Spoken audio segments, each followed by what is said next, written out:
आंगन में बैठी सुखावत रहन बार, आंगन में बैठी सुखावत रहन बार। यतन में आई गए सैया हमार, दोपहरिया में मजा लैके चला गए। लागत है सगुन दई के चला गए, दई के चला गए, दई के चला गए, लई के चला गए, लई के चला गए। दोपहरिया में मजा लैके चला गए। लागत है सगुन दई के चला गए।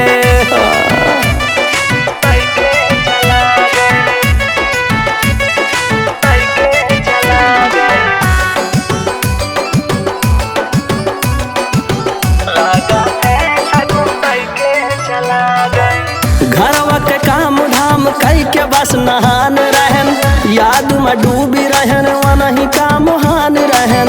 दिलवा के बात हमारे वन के दिल पहुँच गई, सुनी बगिया मनवा के हमारे महक गई।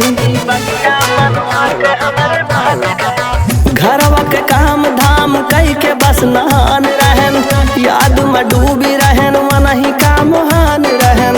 दिलवा के बात हमारे वन के दिल पहुँच गई, सुनी बगिया मनवा के हमारे महक गई। छिड़ गए जवानी के जंग यार पार, छिड़ गए जवानी के जंग यार पार। दोपहरिया में मजा लैके चला गए।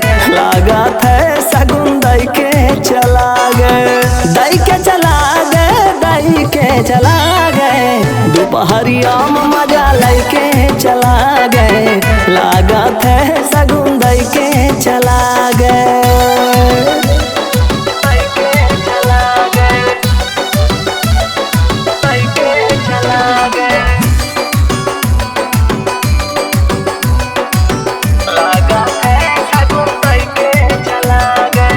ड्यूटी कई के लौटिन कयू महीना वै, ऐसन प्यार पिहिन छूटगा पसीना वै।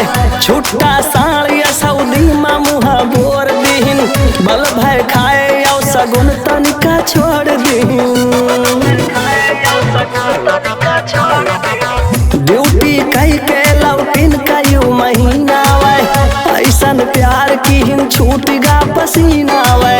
छुट्टा साड़िया सऊदी में मुँह बोर दीहिन, बल भय खाए औ सगुन तनिका छोड़ दीहिन।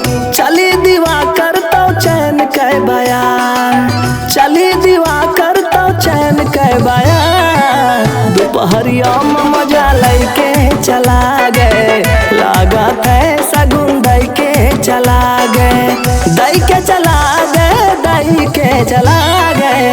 दोपहरिया में मजा लैके चला गए। लागत है सगुन दई के चला गए। तबीयत खराब हो गई।